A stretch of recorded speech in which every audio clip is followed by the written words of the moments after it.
stood behind a concrete pillar in the airport's departure terminal, the scent of jet fuel and floor wax, a sterile backdrop to the slow disintegration of his marriage. He watched his wife, Clara, as she checked the departures board, her posture radiating a familiar, practiced sorrow. She was dressed in a simple but elegant gray cashmere sweater and dark trousers, an outfit chosen for its somber respectability. It was the uniform she wore for her monthly pilgrimage to the bedside of her perpetually sick aunt, a woman Liam had never met, never spoken to, and had for the last 6 months ceased to believe even existed. Clara thought her husband was a simple man, a good man, a stable man, but ultimately a simple one. An architectural consultant who worked from a quiet home office, whose greatest ambition seemed to be perfecting the rose bushes in their modest garden. She didn't know that the simple consultancy he ran was Lincroft Design, a firm whose name was whispered with reverence in the boardrooms of global development corporations. She didn't know that the man who drove a sensible sedan and wore off-the-rack suits had a portfolio that could swallow her family's generational wealth without a ripple. Within 1 hour, the carefully constructed lie that had defined the last year of their lives would be exposed, not by a shout, but by the quiet click of a camera shutter. The chain of events that followed would not just end a marriage, it would dismantle an empire built on arrogance and deceit. It's a terrible feeling, isn't it? To suspect the person you share your life with is living another one entirely. Have you ever felt that gnawing doubt? Let me know down in the comments where you're watching from, because this is a story about secrets, and I think we all have a few of those. If you enjoy seeing the truth come to light, make sure you like this video and subscribe for more stories where justice is finally served. Now, let's get back to the airport. Liam's hand was steady as he held his phone, the lens focused on Clara. He felt no rage, no tremor of betrayal. That had come and gone in waves over the preceding weeks, leaving behind a cold, clear sense of purpose. What remained was a profound, almost academic curiosity. He was an architect of systems, of structures designed to withstand immense pressure. He saw his marriage now as a faulty building, its foundations riddled with cracks, its facade hiding a terminal decay. He was here not to tear it down in a fit of passion, but to document its inevitable collapse. He had played his part beautifully. This morning he had woken her with a cup of tea, just as he always did. He'd helped her pack, placing a small, lavender-scented sachet in her suitcase. "For Aunt Alara," he'd said, his voice gentle, to help her rest. Clara had kissed his cheek, her eyes glistening with manufactured tears. "You're too good to me, Liam. I don't know what I'd do without you." He had watched her drive away in the luxury SUV he'd bought her for her birthday, the one her father had scoffed at for being last year's model. He had given her a 1-hour head start before following in his own unassuming car, the one they all mocked as a sign of his lack of ambition. Now he watched as she bypassed the check-in counters for the domestic flight to the dreary town where her aunt supposedly lived. Instead, she moved with a brisk, confident stride towards the international terminal. A frisson of something, not surprise but confirmation, ran through him. He followed at a distance, a ghost in the bustling crowd. He saw her scan her passport at an automated kiosk, then head towards the first-class lounge. Her expression had transformed. The mask of worried concern had vanished, replaced by a vibrant, almost giddy anticipation. This was not a woman heading to a sickbed. This was a woman embarking on an escape. He found a seat with a clear view of the lounge entrance. He ordered a black coffee he didn't intend to drink, its warmth a dull presence in his hand. He had already gathered the evidence he needed. Bank statements showing massive cash withdrawals before each trip, phone records with a single, frequently called international number, a private investigator's preliminary report confirming there was no Aunt Ilara at the address Clara had given him. But he needed to see this. He needed the visual, final proof, the human element. He needed to see who she was becoming when she thought he couldn't see her. 10 minutes later, a man appeared at the lounge entrance. He was tall, impeccably dressed in a tailored linen suit, with a watch on his wrist that Liam recognized as costing more than the average family car. He exuded an aura of effortless wealth and casual power. Clara's face lit up with a brilliance Liam hadn't seen directed at him in years.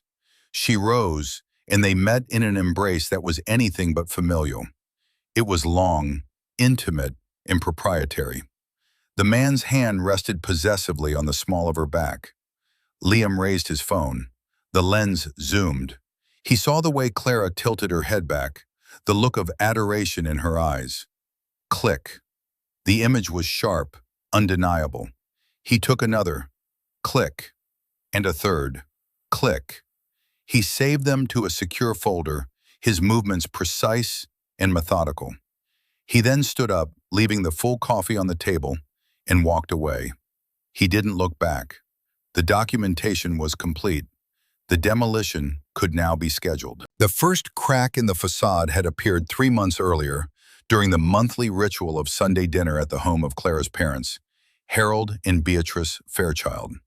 Their house was a monument to their self-perception, a sprawling, ostentatious mansion in the city's most exclusive neighborhood, filled with furniture that was more expensive than it was comfortable. Dinner at the Fairchilds was not a meal, it was a performance, and Liam was invariably cast in the role of the court jester, a harmless simpleton to be tolerated and occasionally patted on the head. "Liam, darling," Beatrice had said, her voice dripping with condescension as she passed him a silver gravy boat. "Clara tells us your little business is keeping you busy. Are you still designing garden sheds and extensions for the neighbors?" Harold chuckled, a deep, rumbling sound of self-satisfaction. He was a senior vice president at a major financial firm, a position he'd inherited and which he believed made him a captain of industry. Now be nice. Someone has to design the common man's hovels. It's noble work in its own way. Liam smiled politely, taking a small portion of gravy. "Something like that," he said, his voice even. "It pays the bills." Clara, seated beside him, shifted uncomfortably, but said nothing. This was her role, the silent enabler. She loved the status her parents' wealth afforded her, and she had married Liam believing he was a safe, manageable man who would never challenge her place in that world. His quietness, which she had once mistaken for depth, she now saw as a lack of ambition. Her silence was a constant, tacit agreement with her parents' assessment of him.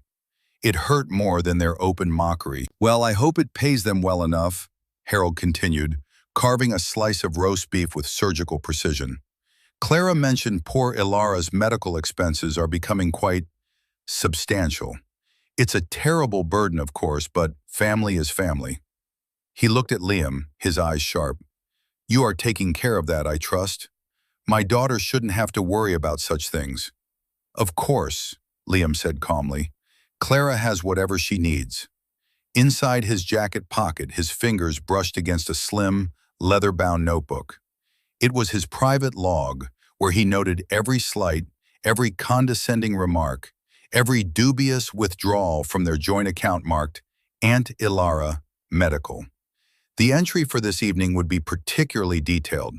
He endured their probing questions about his finances, their backhanded compliments about his simple life, their thinly veiled pity. He ate his meal, listened to their boasts about a recent acquisition of a rival company by Harold's firm, a move they spoke of as if Harold himself had orchestrated it from his mahogany desk.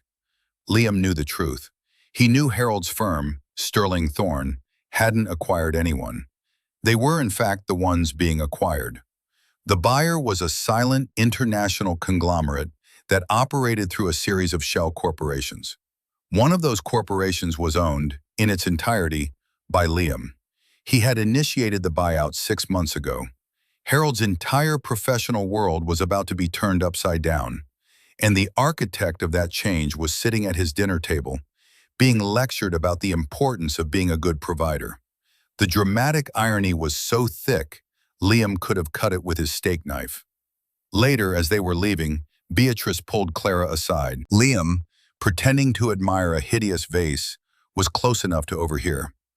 "Honestly, Clara," Beatrice whispered, her voice a sharp hiss, "how much longer can you put up with this? That car he drives, it's an embarrassment. And his clothes, you deserve better. You deserve a man who reflects your station." Clara's reply was a weary sigh. "I know, Mother, it's complicated." As Liam drove them home in his embarrassing sedan, the silence in the car was heavy. He glanced at Clara.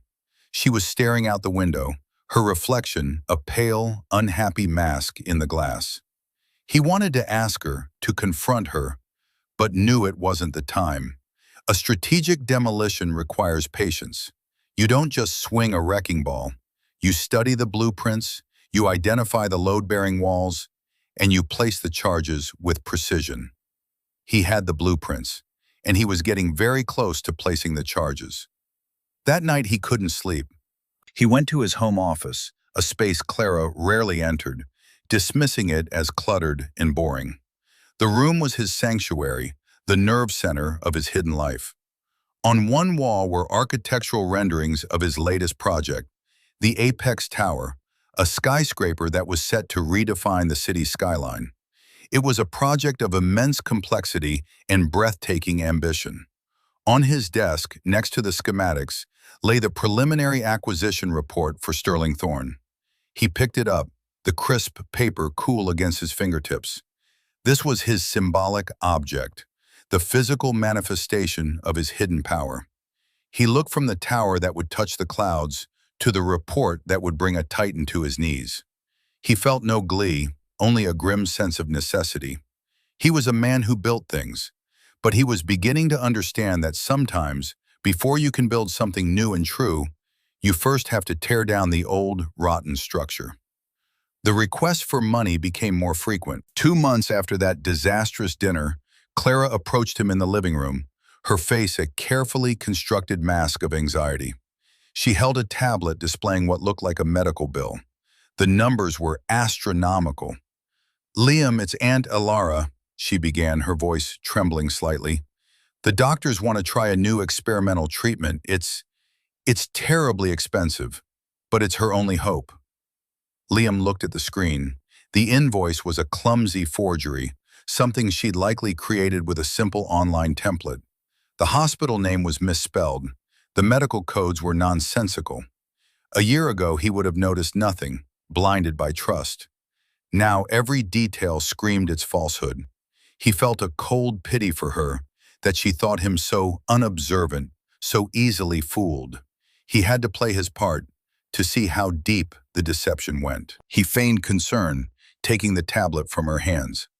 "My goodness, Clara, that's a lot. Are you sure about this treatment? Is it reliable?" "The specialists say it has a high success rate," she said, her voice gaining confidence as he appeared to take the bait. "It's just the cost. I hate to ask you, Liam. I know we're trying to save." This was a particularly sharp barb, as her parents constantly criticized their frugal lifestyle. A lifestyle dictated not by necessity, but by Liam's deliberate choice to live without ostentation. He looked into her eyes, searching for a flicker of guilt, a hint of the truth. He found nothing but a polished performance. "Don't be silly," he said, his tone soft and reassuring. "Family comes first. We'll manage. I'll transfer the funds to your account this afternoon." Her relief was palpable, and it disgusted him. She hugged him tightly. "Thank you," she whispered into his shoulder. "You're a good man, Liam. The best." The words felt like ash in his mouth. He held her, his mind 1,000 miles away, calculating, planning. As she walked away, a triumphant little smile playing on her lips, he pulled out his phone. He didn't transfer the money, not yet. Instead, he made a call. "David," he said, his voice low and firm. "It's Liam."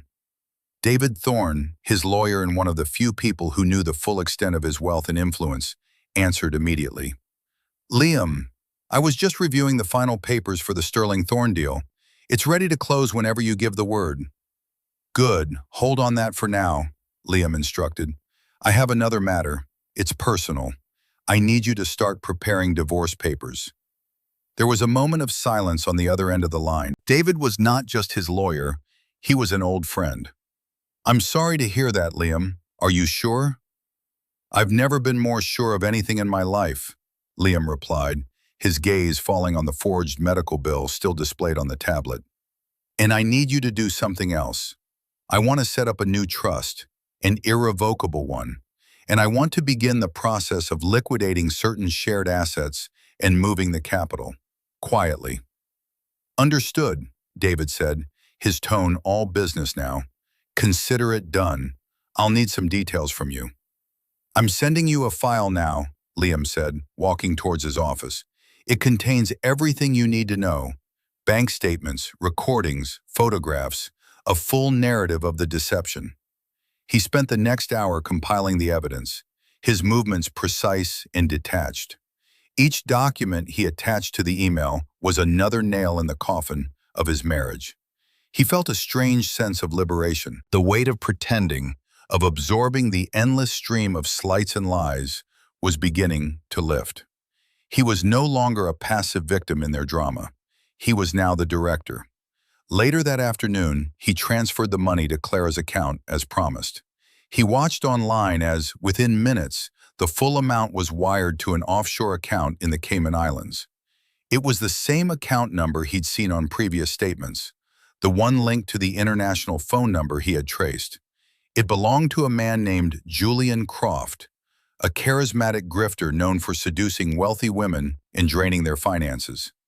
Clara was not just a liar. She was a victim of her own game, being played by a master.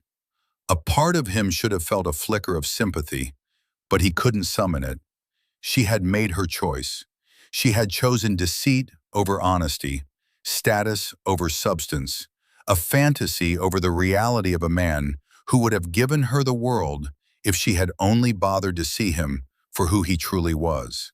He looked out his office window at the rose bushes he so carefully tended. They were strong, their roots deep.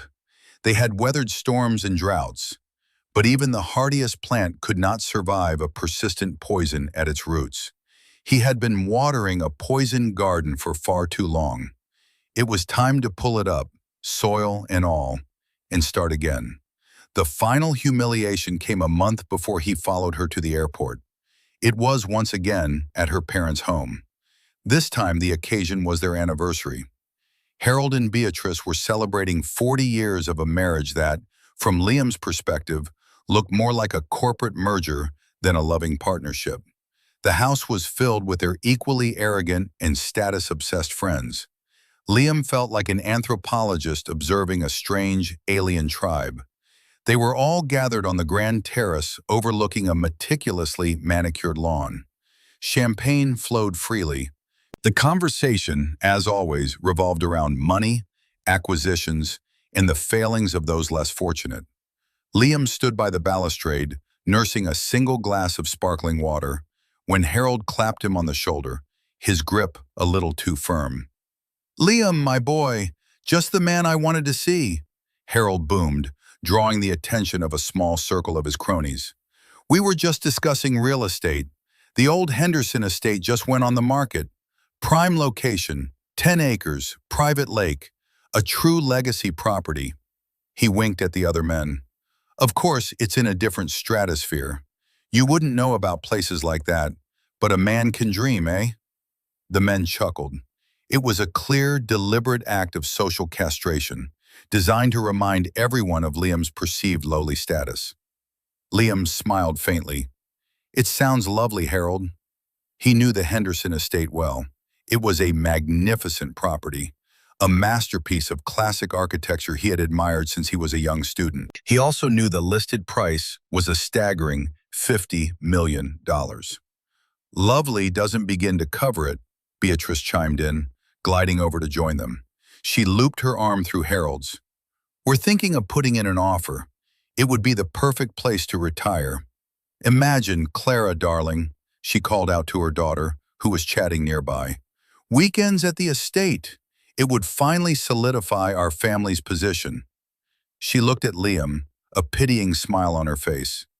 You could have a little cottage on the grounds for your work, a quiet place to draw your little plans. The cruelty was so blatant, so casual, that it took Liam's breath away for a second. Clara heard it. She looked over, her face flushing, but she turned away, pretending to be engrossed in her conversation. Her betrayal, in that moment, was absolute. Liam held his ground.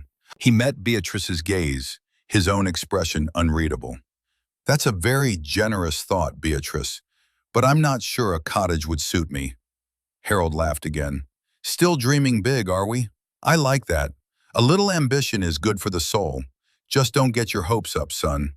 The world is divided into people who buy estates and people who work on them. It's important to know which you are. He turned back to his friends, dismissing Liam as if he were a piece of furniture. The conversation moved on, but the insult hung in the air, thick and suffocating. Liam stood there for another minute, the quiet epicenter of their scorn. He felt the familiar cold clarity settle over him. This was it. This was the final piece of data he needed. He had tolerated their condescension for Clara's sake, hoping she would one day stand up for him, for them, for their marriage. But she never had, and she never would. She was one of them. He walked calmly back into the house, found an empty study, and took out his phone. He sent a single text message to David. The Henderson estate. Buy it. All cash, no contingencies. I want it closed by the end of the month. David's reply came back in seconds. Are you sure? That's a significant liquidation of assets on short notice. Liam typed his response, his thumb moving deliberately over the screen. I am sure. And David, use the Lincroft corporate name for the purchase. I want the ownership to be a matter of public record. Consider it done, David replied. Liam put his phone away. He walked back out onto the terrace. He saw Clara laughing with her mother, Harold holding court with his friends. They were all so confident, so secure in their little world, so utterly blind. They thought they were the predators and he was the prey. They had no idea they were grazing peacefully in a field he now owned. He caught Clara's eye across the patio. He gave her a small, enigmatic smile. She looked away, a flicker of confusion in her eyes. The quiet before the storm had officially ended. The first winds of the hurricane were beginning to blow. And so we returned to the airport, a place of endings and beginnings. Liam drove home from his reconnaissance mission, the city lights blurring past his window. The photos on his phone were a quiet, damning indictment. He felt no triumph, only a profound and hollow sadness for the man he used to be, the man who had loved Clara so wholly, so trustingly, that he had been blind to the person she truly was. That man was gone, and in his place was someone more measured, more cautious, and infinitely more powerful. He spent the next week in a state of controlled action. The final papers for the Henderson estate were signed. The acquisition of Sterling Thorne was set to be announced the following Monday. The divorce petition was filed, sealed, and waiting to be served. He moved methodically through his house, sorting his belongings from hers, a quiet and somber process of separation. He was like a surgeon excising a tumor. The work was grim, but necessary for survival. Clara returned on Sunday evening, the picture of a devoted niece returning from a somber vigil. She was weary, her face pale, aided, Liam suspected, by a lack of makeup. She fell into his arms at the door, her head resting on his chest. Oh, Liam, she sighed. It was so draining. She's so weak. I don't know how much longer she has. Liam held her, his arms feeling like foreign objects. He could smell the faint, exotic scent of a perfume she never wore, a scent that reminded him of tropical flowers and sun-drenched beaches, not sterile hospital rooms. I'm sorry to hear that, he said, his voice a perfect imitation of sympathy. You should rest. You've been through a lot. She looked up at him, her eyes searching his for any sign of suspicion. She found only the familiar, gentle concern she had come to expect and to exploit. "You're so good to me," she said again. The words were a refrain in the opera of her deceit. "I have something for you," Liam said, stepping back. "A surprise." Her eyes lit up with a greedy curiosity. She loved surprises, as long as they were expensive. "What is it?" He led her into his office. On the large drafting table, where the plans for the Apex Tower usually lay, was a single, large, beautiful photograph. It was an aerial shot of the Henderson estate, majestic and sprawling, the late afternoon sun glinting off the private lake. Clara gasped. "The Henderson estate! Oh, Liam! Did my father? Did he get it?" She clapped her hands together in delight. "He did it! I can't believe it!" "No," Liam said, his voice quiet but carrying an immense weight. "He didn't." Clara's face fell, her excitement instantly replaced by disappointment. "Oh, well, I suppose it was too much to hope for. It's just so beautiful." She looked at the photo with a wistful longing that was almost painful to watch. "Yes, it is," Liam agreed.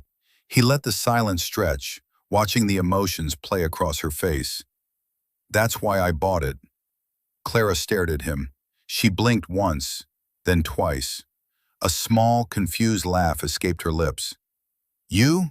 Don't be silly, Liam. You couldn't afford the property taxes on a place like that. This is a cruel joke." "It's not a joke," he said simply. He slid a folder across the table. "Here is the deed. The sale closed on Friday. It's in my name, or rather, my company's name."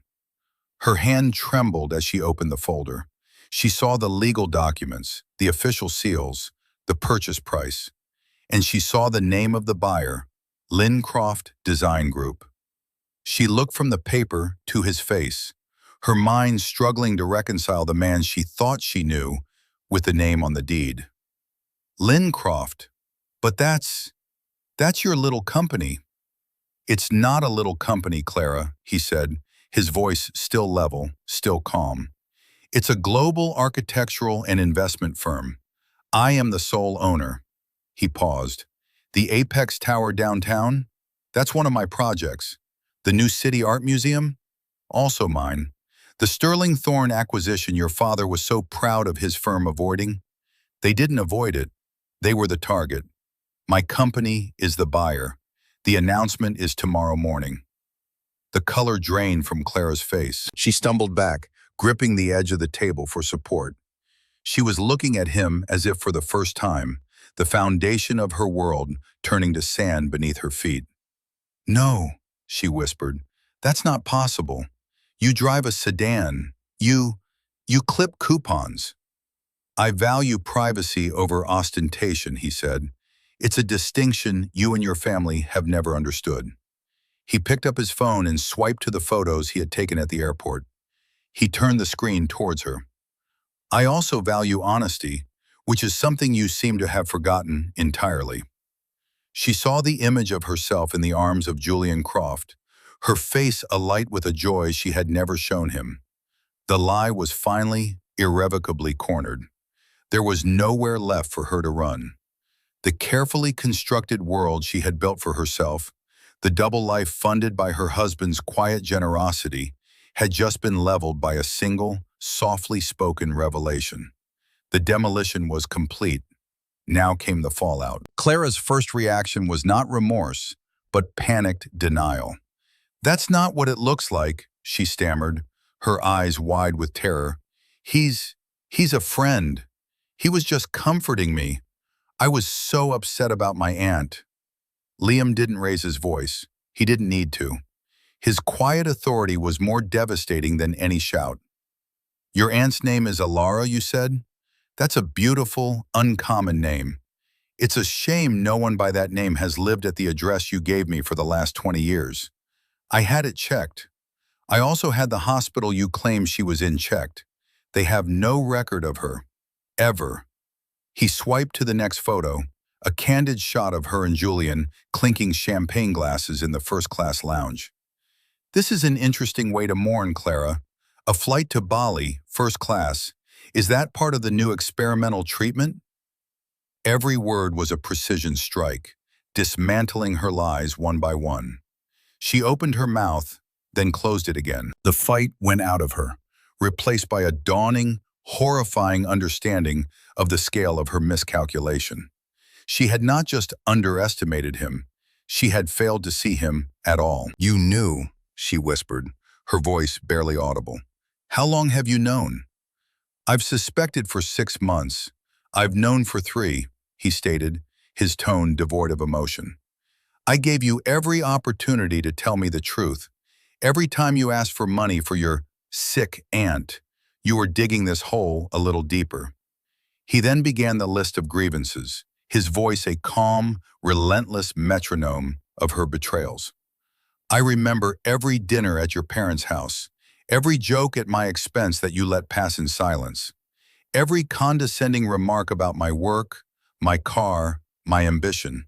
I remember Beatrice offering me a cottage on the grounds of the estate I now own.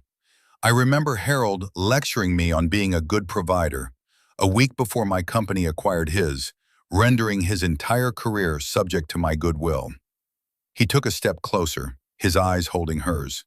"But the money was the worst part, Clara. Not because of the amount, but because of the trust you shattered to get it. You took my love and my respect, and you used it to fund a fantasy with a con man." He gestured to the phone. "By the way, Julian Croft is already under investigation in 3 countries for fraud. The money you sent him is gone. And the money you took from our joint account? My lawyer has a very precise record of every single transaction." The mention of a lawyer made her flinch. "Lawyer?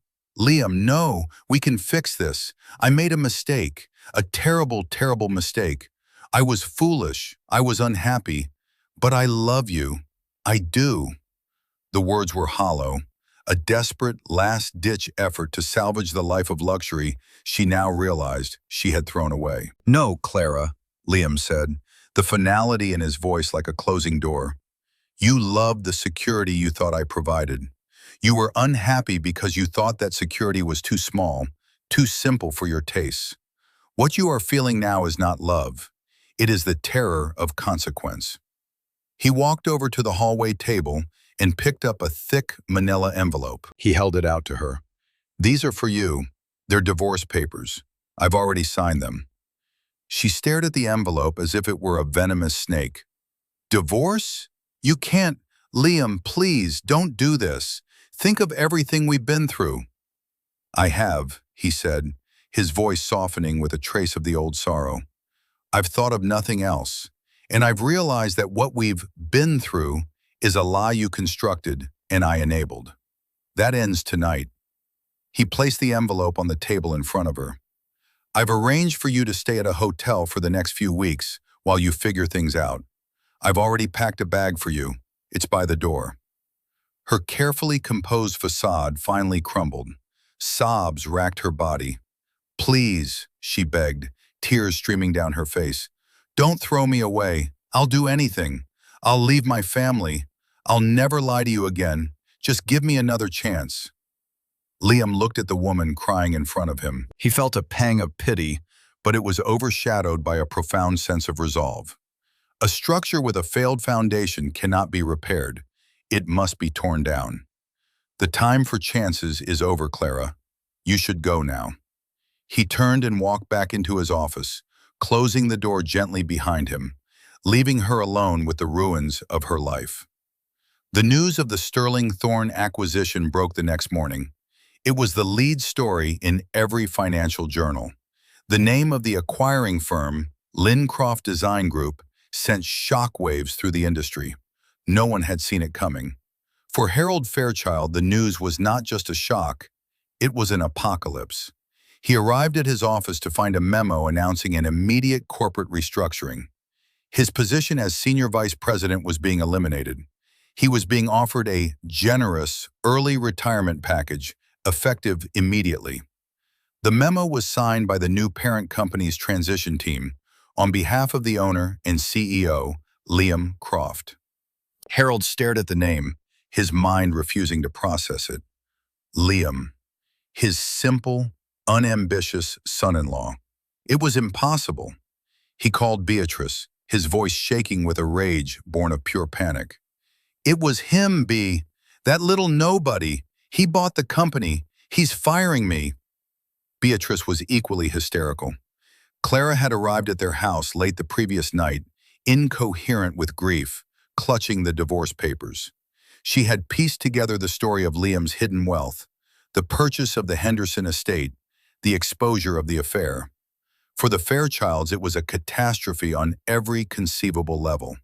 They had lost their social standing, their financial security, and their primary source of narcissistic supply, their ability to look down on Liam, all in the space of 12 hours. Their world, built on a foundation of inherited wealth and unearned arrogance, had been demolished. Harold tried to fight it. He called his lawyers, his contacts on the board. He was met with a series of polite but firm rejections. The deal was ironclad. Lincroft's acquisition was total. He had no leverage, no power. He was just another employee deemed redundant by the new ownership. Clara, meanwhile, swung between desperate pleading and indignant rage. She called Liam's phone dozens of times, leaving a string of increasingly frantic voicemails. "How could you do this to my family?" she screamed in one message. "You've ruined my father." In the next, she was sobbing. "I miss you, Liam. I made a mistake. Please, just talk to me." Liam didn't answer. He had instructed David to handle all communication through legal channels. He was separating himself from their chaos, creating a necessary distance to begin his own healing.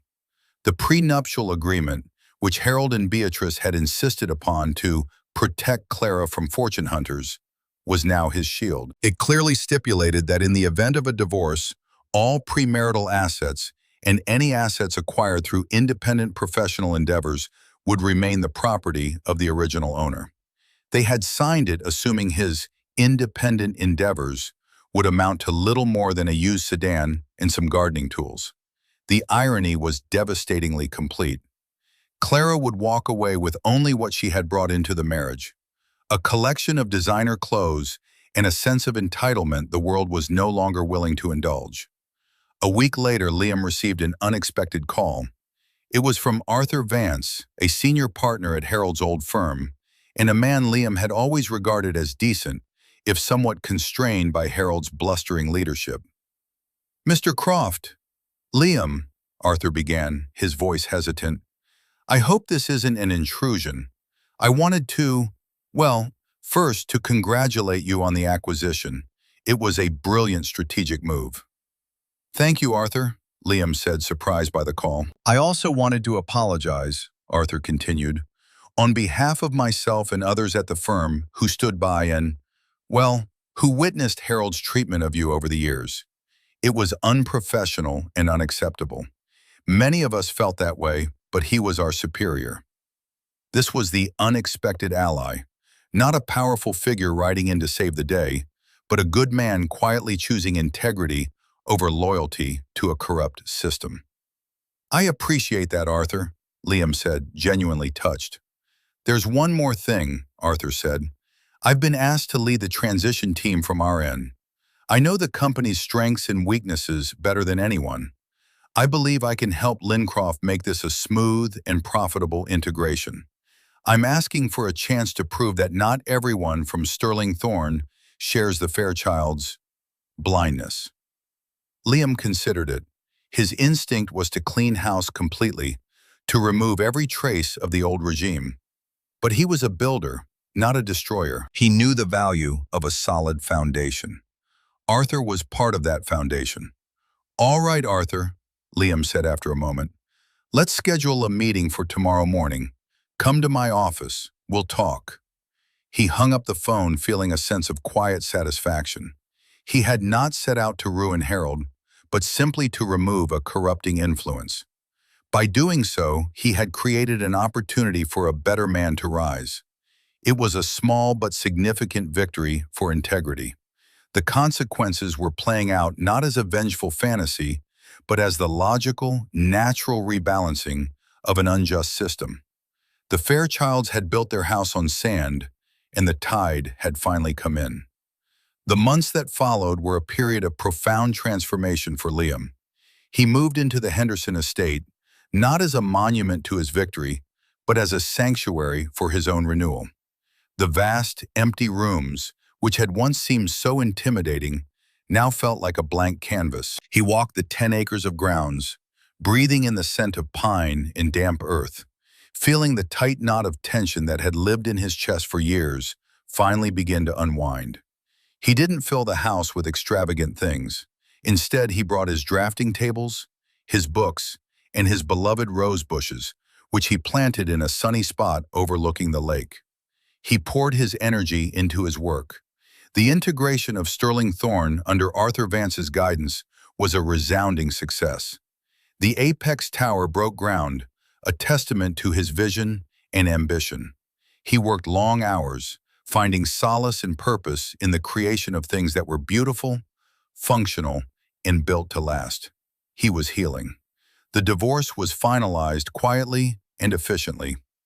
Clara, stripped of the wealth and status that had defined her, was forced to confront a world that did not cater to her demands. Her parents, having sold their ostentatious house to cover their debts, moved into a small condominium, their social circle evaporating overnight. They were ghosts haunting the life they once lorded over. Liam heard through his lawyer that Clara had tried to reconnect with Julian Croft, only to discover he had vanished, along with every penny she had given him. She was, for the first time in her life, truly alone with the consequences of her choices. One crisp autumn afternoon, 6 months after the divorce, Liam was sketching by the lake when he saw a car coming up the long, winding driveway. It was a modest rental. Out of it stepped Clara. She looked different, thinner. The expensive clothes were gone, replaced by simple jeans and a sweater. The defiant arrogance in her posture had been replaced by a hesitant uncertainty. Liam didn't move.